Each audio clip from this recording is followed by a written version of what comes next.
नमस्कार। आज के वीडियो में हम गंधमादन कुबेरनाथ राय जी द्वारा लिखित निबंध संग्रह पर चर्चा करेंगे। गंधमादन निबंध संग्रह आरपीएससी के सिलेबस में सम्मिलित है। व्यूअर की मांग के अनुसार आज हम गंधमादन पर बात कर रहे हैं। सबसे पहले हम लेखक कुबेरनाथ राय जी के बारे में जानते हैं। कुबेरनाथ राय का जन्म 26 मार्च 1933 को गाजीपुर उत्तर प्रदेश में हुआ और उनकी मृत्यु 5 जून 1996 को हुई। उनकी जो प्रसिद्ध कृतियां हैं प्रिया नीलकंठी, गंधमादन, रस आखेटक, विषाद योग, निषाद बांसुरी, पर्ण मुकुट, इनके प्रसिद्ध निबंध संग्रह हैं जो परीक्षा में भी बार बार पूछे जाते हैं। उनको मूर्ति देवी सम्मान भी प्रदान किया गया। आइए अब हम बात करते हैं गंधमादन के बारे में, जो कुबेरनाथ राय का निबंध संग्रह है। ये कुबेरनाथ राय का तीसरा निबंध संग्रह है। इसमें 15 ललित निबंध, 3 रिपोर्टाज और 4 अनुचिंतन सम्मिलित हैं। गंधमादन निबंध संग्रह में संकलित निबंधों के बारे में स्वयं लेखक ने भी कहा है, ये निबंध वाक्यों के चंदन काष्ठ हैं, जिनसे भावों और विचारों की सुगंध प्राप्त करने के लिए पाठकों को थोड़ा सा निर्मल तरल मन देकर इन्हें कष्ट पूर्वक घिसना पड़ेगा। कुबेरनाथ राय के निबंधों में विषय का विस्तार, गहराई, उदारता और माधुर्य झलकता है। अब हम गंधमादन में संकलित 15 ललित निबंधों की बात करेंगे। इसमें सबसे पहला निबंध है शब्द श्री। शब्द श्री शीर्षक निबंध में कुबेरनाथ राय जी व्यक्त करते हैं कि यह शब्द दियासलाई की तिल्ली के समान अचानक प्रयोग की रगड़ से जल उठता है। प्रयोग द्वारा ही जो अनुभव जन जन के हृदय अंधकार में छटपटा रहा है, उसके चेहरे पर इस शब्द श्री की संचारिणी दीप का आलोक फेंका जा सकता है और उस अनुभव को प्रकाशित कर जन जन को उसके अस्तित्व के प्रति सचेत किया जा सकता है तथा उन्हें अनुभव चेतना के माध्यम से कर्म पथ पर प्रेरित किया जा सकता है। ज्ञान विज्ञान तथा सभ्यता संस्कृति शब्द पानी की साधना का नाम है, क्योंकि नाम के ही कारण हमारा व्यक्तित्व है। सभ्यता के बिना हमारा कोई व्यक्तित्व नहीं होता। नाम की निरर्थकता पर राय जी व्यंग्य करते हैं। इसके लिए उन्होंने अपना ही नाम लिया है। उन्हें चढ़ने के लिए एक घोड़ा तक नहीं और विमान की तो बात ही क्या है। ये पूछते हैं, ऐसा एक व्यक्ति कुबेर का नाथ कैसे बन सकता है? नाम के निरर्थक प्रयोग से उसका वैशिष्ट्य और अर्थ बदल जाता है। शब्द की इस महत्ता पर निबंधकार ने अपने ज्ञान विज्ञान का उपयोग किया है, इसलिए इसमें समझने समझाने की शैली का प्रयोग किया गया है। इसमें व्यंग्य की प्रमुखता है। अब हम दूसरे निबंध नदी तुम बीजाक्षरा हो की बात करते हैं। इस निबंध में सरस्वती नदी को ज्ञान विज्ञान का प्रतीक मानकर लेखक ने पहचाना है। सरस्वती मात्र नदी ही नहीं, हमारे इतिहास की सुषुम्ना नाड़ी है। यह हमारी संस्कृति से जुड़ी हुई नदी है। इसलिए निबंधकार सलाह देते हैं कि प्रिय मित्र, तुम भी उस सारस्वत जल का पान करना, इससे तुम्हारा अभ्यंतर धोत शुभ्र हो जाएगा। उनके मत में वर्तमान भारत ही नहीं, अखंड भारत, उससे बढ़कर बृहत्तर भारत की ऐतिहासिक स्मृतियां इससे जुड़ी हैं। कुबेरनाथ जी मानते हैं कि ईरानी हर्कवती और भारतीय सरस्वती दोनों किसी प्राचीन नदी की स्मृतिवाहक संज्ञाएं हैं, जिससे भारत ईरानी दोनों आर्य कबीले परिचित थे। सिंधु हिंदू सिंधु के समान सरस्वती का प्रतिरूप हर्षवती और बाद में हरकवती हो गया। आज गंगा और यमुना के संगम पर एक सरस्वती कूप में सरस्वती की स्मृति रक्षा करते हैं। इसमें कुबेर जी ने अपनी भावना की अभिव्यक्ति की है। सरस्वती शब्द की उत्पत्ति, विकास और विश्लेषण किया गया है। शब्द का विस्तृत विश्लेषण करना ललित निबंध की एक विशेषता है। उनकी काव्यमयी भावना यहाँ झलकती है। सरस्वती नदी पर निबंधकार मुग्ध हो जाते हैं। कुबेरनाथ गंगा नदी को मत्सा गांव की बाण भूमि मानते हैं। उनके जन्म स्थल और उसकी प्रकृति पर जो प्रभाव है वह यहाँ स्पष्ट है। गंधमादन निबंध संग्रह में संकलित तीसरे निबंध अन्नपूर्णा बाण भूमि की बात करते हैं। इसमें गंगा नदी का चित्रण किया गया है। गंगा का प्रवाह संयम पूर्ण है। उसको उर्मियां चाप या चक्राकृति बनती चलती हैं, धीरे धीरे प्रसाद करती हैं और शांत भाव से समाप्त हो जाती हैं। गंगा नदी को लेखक बाण भूमि इसलिए कहते हैं कि बाण वांग धातु से बना। वांग अर्थात डूबना, स्नान करना अथवा डूबकर पुनः बाहर निकलना। गंगा तट की यह भूमि प्रति वर्ष या दूसरे वर्ष बाढ़ में डूबती है और बाहर निकल आती है। कृषि व्यवस्था और लोक संस्कृति पर भी ध्यान किया गया है। कुबेरनाथ जी की काव्यात्मक और रोचक भाषा की विशेषता आप इस निबंध में देख सकते हैं। उन्होंने अपनी व्यक्तिक और भावमयी अनुभूतियों से इस ललित निबंध की गरिमा को बढ़ाया। अब हम निबंध संग्रह के चौथे निबंध गोरी मार्ग और कामुक मेघ की बात करेंगे। इस निबंध में मनमोजी नई पीढ़ी का चित्रण किया गया है। इसमें कालिदास की रचना मेघदूत का परिचय दिया गया है। कुबेरनाथ के मत में यक्ष और मेघ दोनों कामुक और कवि हैं। जैसे जैसे यक्ष एक से बढ़कर एक प्रलोभन में रूप रस के माया स्रोतों की बात करता जाता है, वैसे वैसे मेघ उससे अभिन्न उसका द्वितीय स्वयं बनता जाता है। कुबेरनाथ मन के अनुभव सोपान से रस में आनंद की प्राप्ति की बात करते हैं। प्रकृति के प्रति मोह इस निबंध में है। आषाढ़ लगते लगते विंध्यारण्य के उस पार एक कुटज शोभित पर्वत चूड़ा पर एक आवारा मेघ दिखाई पड़ा। लगता था कि वह पर्वत के सानुदेश पर जानू टेक दांत भिड़ाकर कामोन्मत्त मदसावी की तरह क्रीड़ा कर रहा हो। यहाँ लेखक की कल्पना अनुसूत रूप में बहती है, जिससे भाषा में काव्यात्मकता भी आ गई। अब पांचवें निबंध की बात करते हैं। राघव करुणो रस शीर्षक से पांचवा निबंध है। इसमें आज के समाज में प्रचलित निर्वासन भाव का चित्रण किया गया है। आज के नए मनुष्य ने अपने आप को स्वयं की कोटर में बंद कर लिया है। वह धुरीहीन है, उसकी प्रतिबद्धता किसी से नहीं है। नए मनुष्य के ऊपर नाजीवाद, महायुद्ध, विभाजन जैसी ऐतिहासिक शक्तियों ने जितना निर्वासन थोपा है, उससे ज्यादा उसने स्वयं वरण कर लिया है। यहाँ लेखक का स्वर गंभीर हो गया है। निर्वासन की इस अवस्था को स्पष्ट करने के लिए श्री राम को हमारे सामने प्रस्तुत किया है। नए मानव के समान राम भी निर्वासित थे, किंतु राम का व्यक्तित्व निर्वासन संदर्भ के भीतर जैसी प्रतिक्रिया करती है, वैसे नए मनुष्य का व्यक्तित्व नहीं।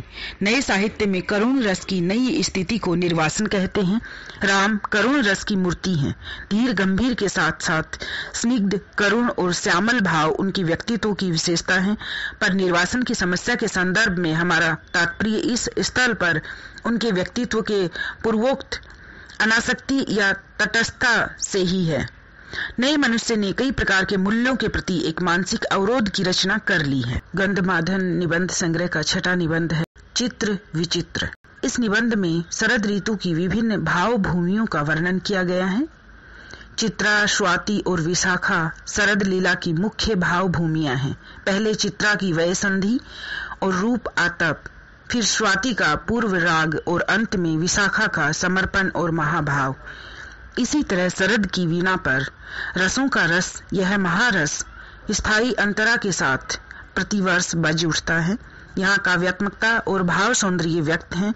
चित्रा, स्वाति और विशाखा ये तीनों ही नक्षत्र हैं। इन तीनों नक्षत्रों को लेखक ने मैथिली के भिन्न भिन्न चेहरे माने हैं। इसमें राय जी ने प्रकृति सौंदर्य के द्वारा रसात्मक सौंदर्य बढ़ाया है। उन्होंने कल्पना के द्वारा इसकी शैली को उत्कृष्ट बना दिया है। निबंध संग्रह का सातवां निबंध है जल दो स्फटिक जल दो। इसमें निबंधकार पपीहे के जल दो स्फटिक जल दो की याचना सुनकर कहना चाहते हैं कि पपीहे के समान स्फटिक जल मांगने वाला व्यक्ति अपने मन को शुद्ध स्फटिक शिला बनाकर ही इस याचना का अधिकारी बनता है। वे शुक्ल और श्याम रंग की प्रधानता पर अपना मत व्यक्त करते हैं। मेरा ललित मन मराल ही क्यों। समूचे हिंदुस्तान का जातीय मन ही इन दोनों के प्रति मुग्धानुरुक्त रहा है। उसके लिए चरम विद्या का वर्ण शुक्ल है और चरम श्रद्धा का वर्ण श्याम। भारतीय साहित्य की श्यामलता के प्रति प्रतिबद्धता है, क्योंकि भारतीय साहित्य में पावस, मेघ और आंखों पर सर्वश्रेष्ठ काव्य लिखा गया है। पावस के माध्यम से कुबेरनाथ जी ने अपनी भावात्मक और वैचारिक प्रतिभा को हमारे सामने रखा है। आठवां निबंध है शरद बांसुरी और विपन मराल। कार्तिक की शरद पूर्णिमा के बारे में चित्रण किया गया है। निबंधकार ने लिखा है, मैं जानता हूँ कि यह शरद पूर्णिमा एक अनामा सोरसी है। सरस्वती जैसा जिसका रूप है, लक्ष्मी जैसा जिसका हृदय है और पार्वती जैसा जिसका मन है। यह कार्तिक पूर्णिमा शरद का सबसे अनुपम काल है। अधिकार वर्ग पर प्रभाव डालने वाली राजनीति का चित्र लेखक ने इसमें किया है। इसे व्यक्त करने के लिए मराल को पकड़ा गया है।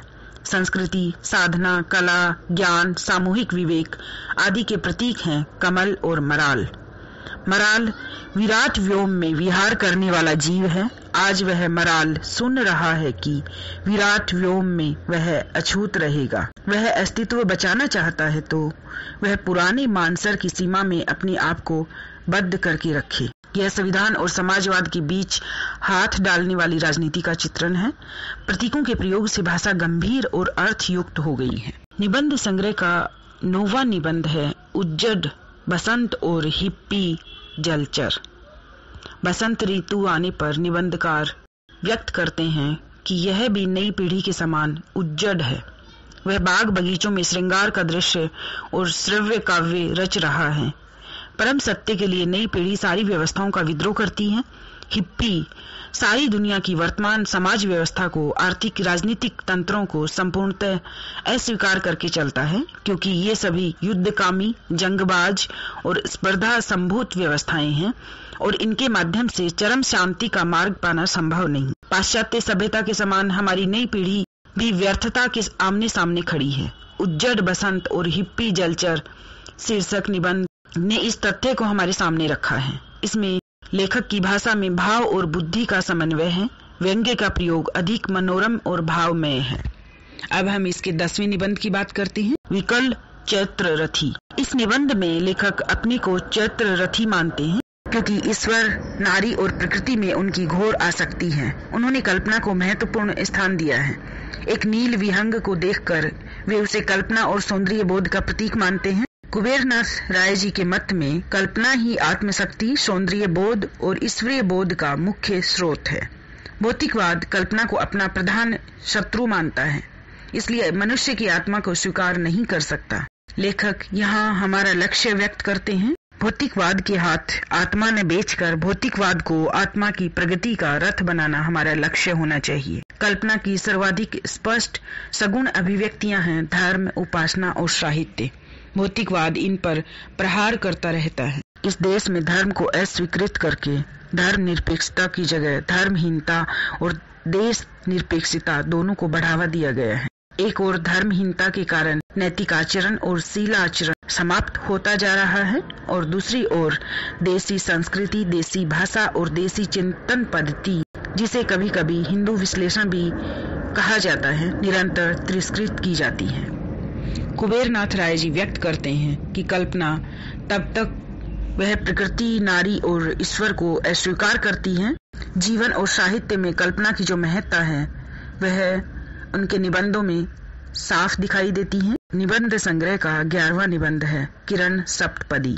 किरण सप्तपदी निबंध में नीलारुण जैसे लाल रंग के सौंदर्य का आस्वादन करते हुए निबंधकार फासिस्टों और कम्युनिस्टों तक पहुंच जाते हैं। उनका कहना है कि वसंत ऋतु का अरुण राग रंजित है, रक्त रंजित नहीं। रक्त लाल तो उदार झांवर होता है और क्रूर, क्षुधापरक और अशुभ लगता है। इसके विपरीत राग ऋण मंगल, सौभाग्य और लालित्य का सूचक लगता है। लाल रंग हमारा राष्ट्रीय रंग है। सिंधु घाटी की सभ्यता से लेकर आज तक इसे हमने प्राण, स्नेह, ज्ञान, वाक और सौभाग्य का प्रतीक मानकर ग्रहण किया है। परंतु जिस तरह से नाजियों ने हमारे पुरुषार्थ और वांग्मय के प्रतीक स्वास्तिक को छूकर अपवित्र कर दिया, वैसे ही हमारे अरुण वर्ण को कम्युनिस्टों ने स्पर्श करके अपावन कर दिया। ये मनुष्य की दया, करुणा, उदारता, कोमलता, प्रेम, सौंदर्य बोध आदि शांतिमय विशेषताओं को कमजोरी मानते हैं और कर्म में विशेषताओं जैसे साहस, संघर्षशीलता,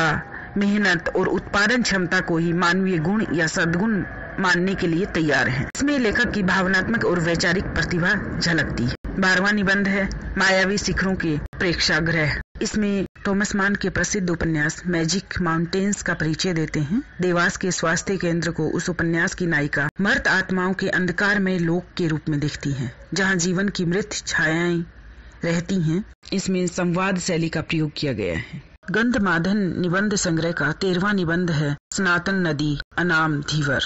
इसमें निबंधकार का रस आखेटक मन प्रत्यक्ष होता है। वे भगवान बुद्ध के महाभिषेक और महाधीवर रूप का परिचय देते हैं। विश्व दुखी है, सृष्टि बीमार है, सभी कामना के ज्वर से पीड़ित हैं। अतः भगवान का अवतरण वैद्य रूप में हुआ है। दूसरी ओर बुद्ध महाधीवर हैं और आवागमन भव सरिता में जन्म मरण की नदी में कामना के मीनों को प्रज्ञा के जाल में फंसाते हैं और मत से आखेट करते हैं। ये कामना के जलचर इस नदी के जल को अपावन, मलिन और अशुद्ध कर रहे हैं।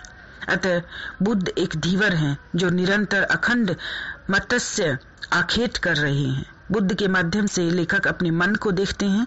हमारे और बुद्ध के आखेट स्वभाव में परस्पर विरोध है। बुद्ध का आखेट कामना का आखेट है और मेरा आखेट रस आखेट है। बुद्ध कामना की मछलियों का शिकार करते हैं प्रज्ञावारी के शोधन के लिए और मैं रूप रस की मछलियों का शिकार करता हूँ आस्वादन के लिए।